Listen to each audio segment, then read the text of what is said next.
The theories of planet formation must explain the different types of planets, the plane and direction of planetary orbits, the presence of smaller objects such as asteroids and comets, and they must explain any exceptions to the rule. In 1755, Immanuel Kant proposed that tiny disks formed through the clumping of material, but he lacked an explanation for exceptions. In 1796, Laplace proposed the close encounter theory, in which one or more of the following exceptions are happening. Either two star systems move closer to each other, or one star cannibalizes the other, or gas feeds off of the other star. He proposed that terrestrial planets, such as Venus and Earth, are 4 orders of magnitude greater than Mars and Mercury. The gas in this theory includes silicates, metals, or anything other than hydrogen and helium. The solar composition is comparable to the planet composition, and we can account for this with solar abundances. Things that are not well explained by the close encounter theory is that the mass distribution is closer to the Sun. About 90.87% of the mass of the solar system is in the Sun. Angular momentum is important in planet formation theory, because the planets orbit around the Sun with angular momentum. This can also be the rotation of the planet itself. The angular momentum of the Sun is 3 times 10 to the 48 grams centimeter squared per second. The angular momentum of Jupiter is 2 times 10 to the 50 grams times centimeter squared per second. The angular momentum of Jupiter accounts for about 60% of the total angular momentum of the solar system.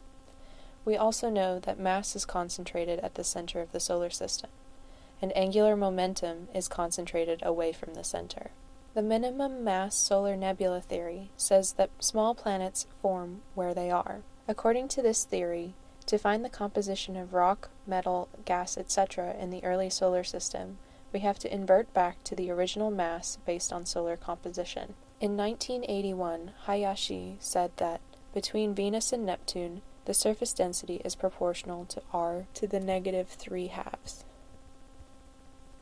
The surface density is 1.7 times 10 to the negative 3. This must be the minimum mass in the solar nebula to form planets, and does not include small bodies. It does not apply to other solar systems, only ours. Therefore, Hayashi's theory is not universal. The asteroid main belt distribution says that gravity influence is mainly from the Sun on the object, and resonances are unstable and empty at particular orbits. We can compare mean motion resonance for various planets.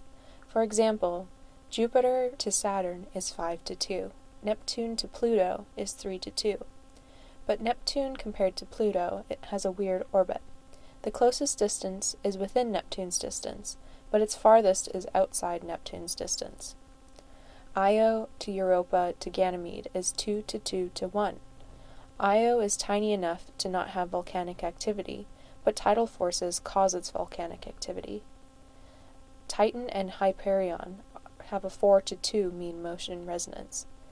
This is an unstable orbit within rings, and accounts for the gaps in Saturn's rings. This is an indication that resonances are common, and it is the reason for planets settling into stable orbits. It is an evolution to achieve this process. To recap, small bodies are things where their mass is negligible.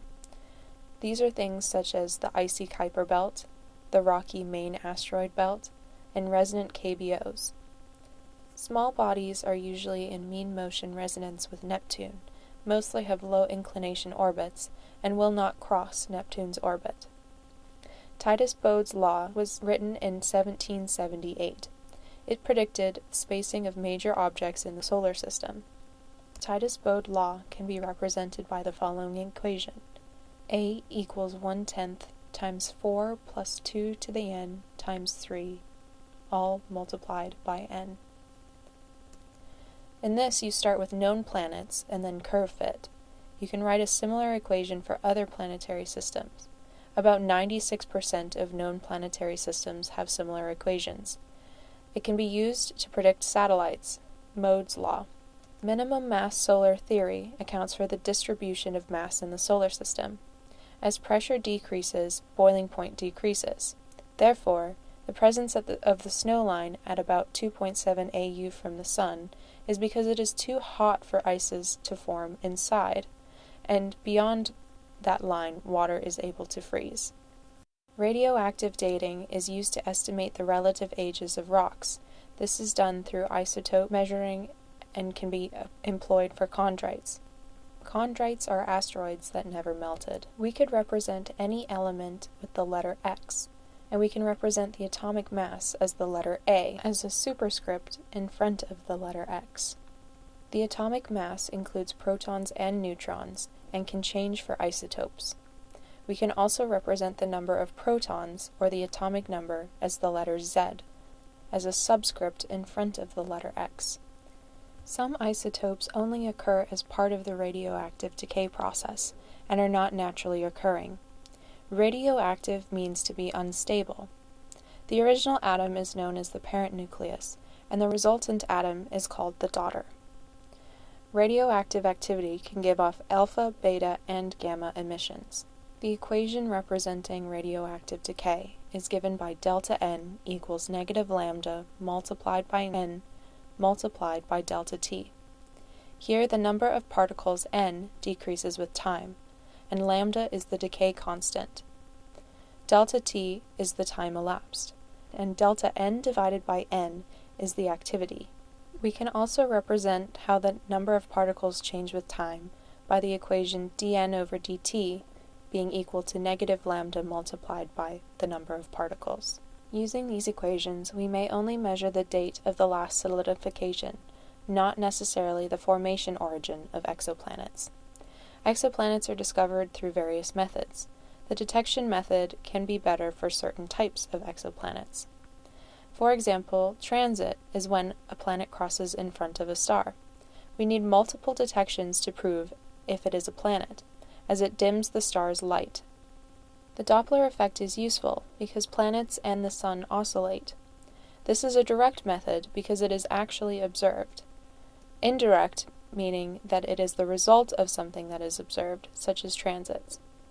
The Doppler effect shows a red or blue shift of a star, and is not good for planets less than 0.1 AU from the star. Another method is the accretion disk, where the star's light is blocked by a scope. This is an observation through direct imaging, such as a coronagraph. This is good for big planets far from the star. Keep in mind that the type of star determines the best methods used to view it. And we should assume that planets move on linear planes in front of stars, although this can cause problems for observations of certain stars and certain planets. If we assume that a planet moves on a linear plane in front of the star, we can set data equal to its latitude. We will see dimming when the planet is in front of the star, and we will see a reduction of light known as attenuation. This is a geometric relationship. If a planet the size of Jupiter blocks a star the size of the Sun, we would see roughly 1% of dimming. This is an extremely small delta L. If a planet the size of Earth blocks a star the size of the Sun, we would see about 0.008% dimming, and we would prefer to view Earth because it is closer to the Sun. Factors other than dimming affect the preference for the method. We should increase the planet size to increase the delta L over L star, and decrease the star size to increase the delta L over L star. Therefore, smaller stars lower the luminosity. The goal is to see a large dip in data because it provides better data for examination. Transit duration is the time for a planet to cross over a star. This can be represented by tau, and tau can be measured with observations. Tau is a function of p, the interval between multiple transits, r star, which comes from knowledge of the stellar structure, and delta, which is the latitude of the transit. This can only be calculated once all other unknowns are known. Tau is also a function of rp, which comes from r star and delta L over L star. It's also a function of A, which is from Newton's version of Kepler's third law. We cannot calculate the mass of the planet from this method, and it is negligible in the following equation.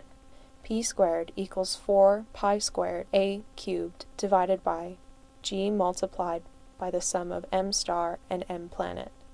We can only observe the transit when the planet is at least touching the edge of the star. and it fails to account for inclination. If we assume a circular orbit, we can use the following relationships. Cosine I, where I is the inclination, is equal to h divided by a. Sine delta equals h divided by r star. A cosine I equals r star sine delta. Cosine I equals r star divided by a multiplied by sine delta.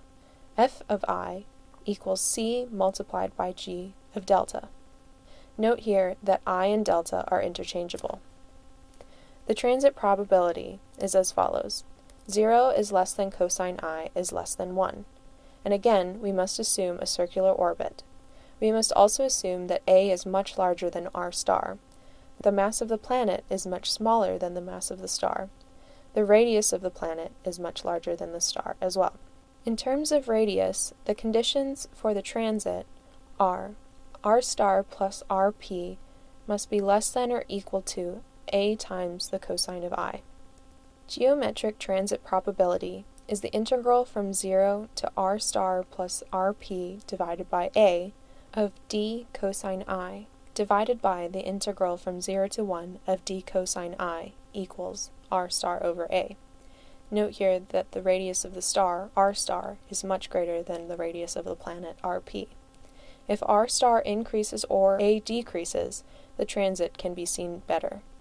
For example, the Sun has a radius equal to 696,000 kilometers, and the Earth has a radius equal to 6,371 kilometers. This is about a 0.5% chance, or a 1 in 200th chance of viewing the transit. Limb darkening is when a star has naturally darker outskirts. It affects the smoothness of the graph produced by the transit method. The atmosphere of the planet will be in front of the star first, so it's not completely dimming, and will absorb at particular wavelengths. This allows us to determine the composition of a planet's atmosphere, and we can also find this at any point during the transit. Limb darkening occurs again as the planet leaves the path of the star. The Rossiter-McLaughlin method is based on the fact that as a planet transits a star, it will create a Doppler shift. A red shift means an object is moving away, while a blue shift means the object is moving towards the observer. If the planet is in front of a portion of the star that rotates towards the observer, a full red shift will be observed and the blue shift will be minimized. If the planet is in front of the portion of the star that rotates away from the observer, a full blue shift will be observed and the red shift will be minimized. When the planet is in front of equal parts of a star rotating towards and away from the observer, there will be no effect on the expected red or blue shift. The Rossiter-McLaughlin method utilizes radial velocity curves. We can tell the angle between the orbital plane and the stellar axis, and will be able to tell which shift is present. With these methods, it is harder to detect a planet in front of a larger star. Space-based observation spectra are often smoother than ground-based observation spectra because atmospheric interruption is minimized when the observation is made from space-based spectra. Cold spots or dark spots on a star could cause dips in the plot when a planet covers the spot. Here, the star will become brighter. Imagine a W-shaped curve to represent a planet crossing a cold spot on a star. We can generate phase curves to represent the reflectivity of a planet. If the inclination is equal to 90 degrees, we can say that as a planet orbits the star, varying degrees of brightness will be observed from the planet depending on its position relative to the star. When the planet is directly between the planet and an observer, only the dark side of the planet will be observed. More and more light will be reflected off the planet as it moves around the star. In an actual phase curve, it is observed in the signature wavelength. Therefore, the closer to infrared, the better. A large dip in data will indicate the change in luminosity when the planet moves in front of the star. Secondary and much smaller dips may be visible for the second eclipse. This happens when the planet moves behind the star. As time increases, there will be a small increase in the phase curve due to the light of the star being reflected on the planet. Various errors are often associated with phase curves graphs. These include pixels, observations, and instrument errors. All errors must be accounted for with error bars. To reiterate, methods for exoplanet observation are direct, where you actually see the planet, indirect, where you see the effect of the planet, transit method, which is an indirect method, and the phase or light curve method, which can be indirect or direct. The radial velocity method, also known as the Doppler effect, is the difference in apparent wavelength based on movement. Between the Sun and Jupiter exists the center of mass, or the barycenter. The total distance between the two bodies is r. Therefore, r equals r star plus r planet. If we assume a two-body system, then m star multiplied by r star equals m planet multiplied by r planet.